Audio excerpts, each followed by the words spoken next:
চারটি প্রাণী ঘরে অভাব ও অসুখ নিয়ে আসে। এই চারটি প্রাণী যাদের ঘরে আছে ঘর থেকে বের করে দেওয়ার ব্যবস্থা করুন, আর না হলে এই ঘরের থেকে অভাবও যাবে না, অসুখও যাবে না।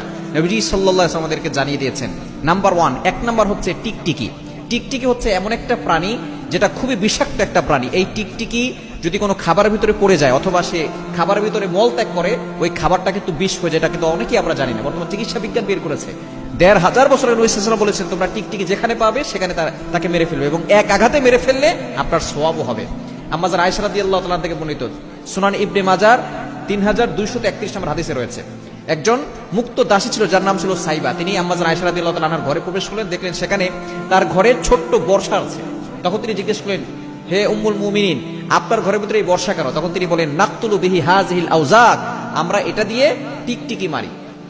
কেন মারা হয়? তখন তিনি বলছেন, নবী সাল্লাল্লাহু আলাইহি ওয়াসাল্লাম জানিয়ে দিয়েছেন, যখন ইব্রাহিম আলাইহিস সালামকে আগুনে নিক্ষেপ করা হয়েছিল তখন সকল প্রাণী চিন্তিত হয়ে পড়েছিল কিভাবে আগুন নিভানো যায়, কিন্তু একমাত্র টিকটিকি আগুনে ফু দিয়েছিল যাতে করে আগুন আরো প্রজ্বলিত হয় এবং ইব্রাহিম আলাইহিস সালাম পুড়ে যাক।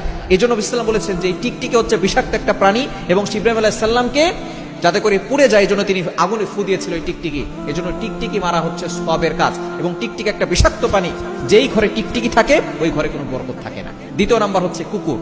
আমরা বর্তমানে কুকুর বেডরুমে ঢুকিয়ে নিয়ে যাই। আপনি ঘর পাহারা দেওয়ার জন্য আপনি নিচতলা অথবা আলাদা করে একটা ছোট একটা বাসা করে সেখানে আপনি কুকুর রাখতে পারেন, তবে কুকুর আপনি বেডরুমে নিয়ে যাবেন না। কেন? নবী ইসলাম জানিয়ে দিয়েছেন, লা তাদখুলুল মালায়েকা বাইতান ফিহি কালবুন ওয়ালা সূরা, যেই ঘরের ভিতরে কুকুর এবং কোনো প্রাণীর ছবি থাকে ওই ঘরে রহমতের ফেরেশতারা প্রবেশ করে না, এবং যেই ঘরে রহমতের ফেরেশতারা থাকে না ওই ঘরের ভিতরে অভাব লেগেই থাকে, অসুখ বিসুখ যায় না।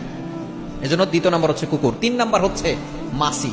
আমাদের সমাজে কিন্তু মাছি আছে, এবং মাছির এক ডানা কি আছে? রোগ আছে, অন্য ডানায় দেখা যাচ্ছে তার প্রতিষেধকও আছে। কিন্তু এই মাছির ভিতরে অনেক জীবাণু আছে।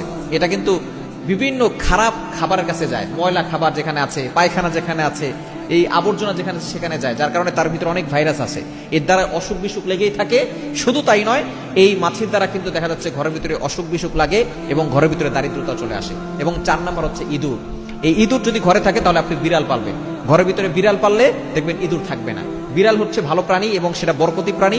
ঘরের ভিতরে বিড়াল পাললে ঘরের ভিতরে বরকত আসে। কিন্তু এই ইঁদুর যেটা মানুষের সম্পদ নষ্ট করে, ফসল নষ্ট করে দেয়। সুতরাং ইঁদুর যদি কোনো ঘরে থাকে ইঁদুর বের করার ব্যবস্থা করবেন। এই 4টি প্রাণী যেই ঘরে থাকবে ওই ঘরে অভাব লেগেই থাকে, অসুখ বিসুখ লেগেই থাকে, দারিদ্রতা চলে আসে। এজন্য এই 4টি প্রাণী বের করার ব্যবস্থা করবে।